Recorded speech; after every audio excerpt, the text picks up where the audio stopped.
Your prefrontal cortex doesn't actually control your heartbeat. It only sends panic signals that your vagus nerve ignores by design. Forcing your nervous system to calm down just exhausts the very brakes you're trying to pull. You feel the weight of 1,000 unmet expectations. You grip the steering wheel of a car that is already moving. You push against the tide and call it discipline.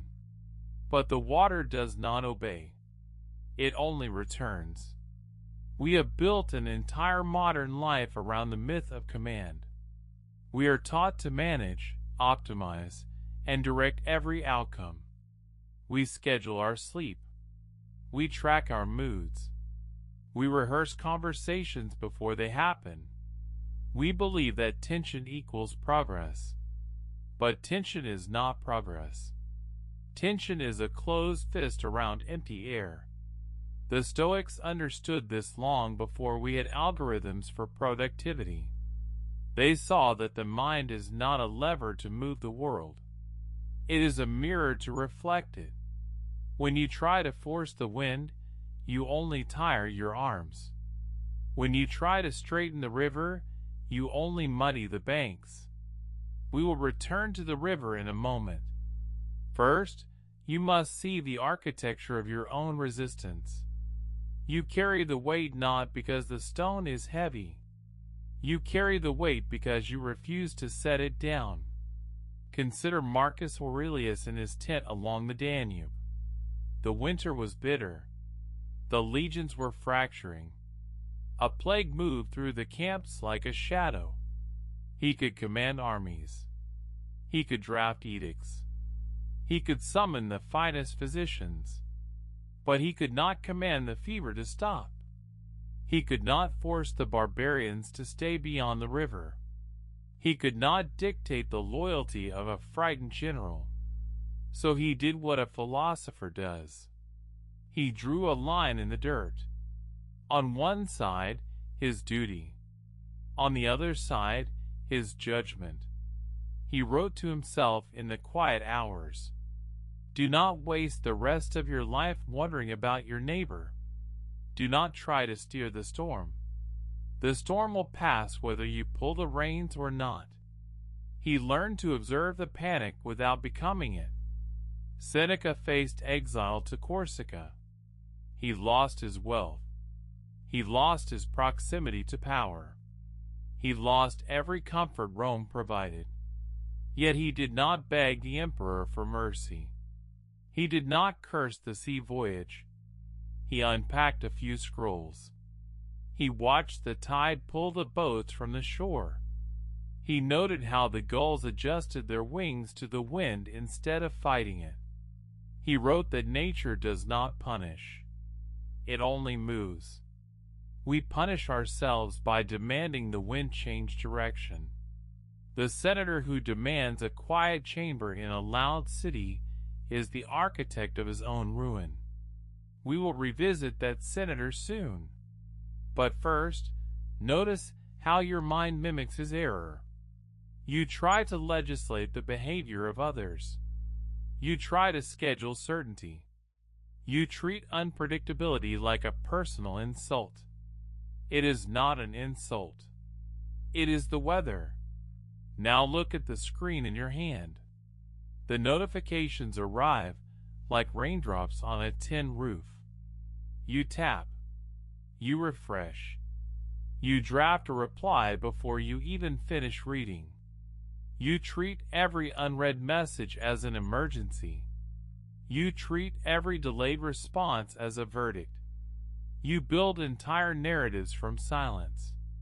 You schedule your worth around external metrics.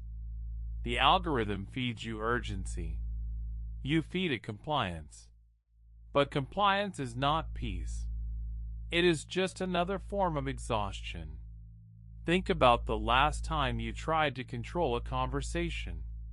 You rehearsed your points. You anticipated objections. You guarded your tone. The moment arrived. The other person spoke. They did not follow your script. They said something entirely different. And you felt it. the sudden drop in your chest, the tightness behind your eyes, the urge to pull the thread back into place. But you cannot pull the thread. You can only watch where it goes. Which approach feels heavier to you right now? The effort to manage every variable, or the quiet of letting the variables arrange themselves? If you are watching, you know the answer. The first is a cage. The second is a door. We will walk through that door shortly. But first, you must recognize the lock. The lock is not outside. It is the belief that your hands must hold the entire structure upright. The structure holds itself. You are just standing in it. You scroll through curated lives. You compare your behind the scenes to their highlight reels. You try to force your timeline into their shape. But a tree does not grow by pulling its branches. A bridge does not stand by tightening its cables. Both rely on balance. Both rely on space. The modern mind hates space. It fills every gap with planning. It mistakes motion for meaning. Meaning does not live in motion. It lives in stillness. This week, practice the pause before the pull. When the notification arrives, do not reach. Let it sit on the glass. Watch it for 3 full breaths. Notice the urge to respond. That urge is a wave. Waves break when they meet the shore. They do not break when you watch them. You are the shore. When a colleague speaks with friction, do not mirror their tension. Let their words land. Do not catch them. Let them fall. You will hear what is underneath the tone. You will see the fear behind the anger. You will realize the conflict was never about you. It was about their own weather. You cannot stop the rain. You can only hold the umbrella. When you lie awake at 3 in the morning, do not fight the wakefulness. Do not count sheep. Do not force sleep. Sleep is not a command. It is a surrender. Turn your attention to the ceiling. Trace the lines. Listen to the house settle. Notice how your breathing slows when you stop demanding it to slow. The body knows the rhythm. The mind only tries to conduct an orchestra that already plays itself. Write down 3 things you are trying to steer. Look at them. Cross out the verbs. Replace them with nouns. Change controlling to observing. Change fixing to allowing. Change demanding to noticing. Read the list aloud. Feel the difference in your throat. The throat loosens when the jaw unclenches. The jaw unclenches when the hands release the wheel. You do not need to let go forever. You only need to let go for 10 seconds. Then 10 more. Then another 10. The practice is not a switch.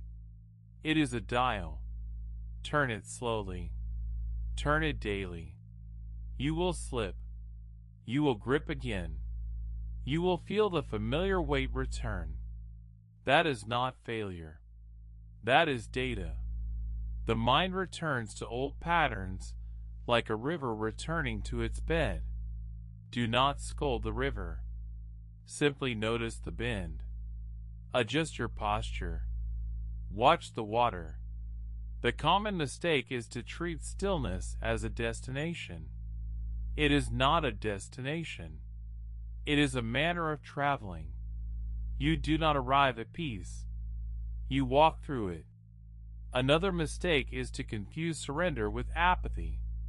Surrender does not mean you stop working. It means you work without clutching the result. You plant the seed. You water the soil. You do not dig it up every morning to check for roots. The soil works in the dark. You only need to trust the season. We return now to the insight promised at the beginning. the one you were meant to carry into the week. You are not the conductor. You are the instrument. You are not the architect of the storm. You are the window that watches it pass. When you stop trying to pull the strings of the world, you finally hear the music. The heavy feeling you carry is not the weight of the world. It is the friction of your own resistance. You have been holding up walls that were already standing.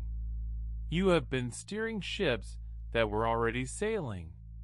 You have been tightening ropes that only needed slack. The breath you are waiting for is already in your lungs. The calm you are chasing is already in the room. The control you are demanding is an illusion. And the illusion ends when you stop pulling the lever. When you stop pulling the lever, the machine runs on its own. When the machine runs on its own, the noise fades. When the noise fades, the silence arrives. And in that silence, you will finally understand why your prefrontal cortex doesn't actually control your heartbeat.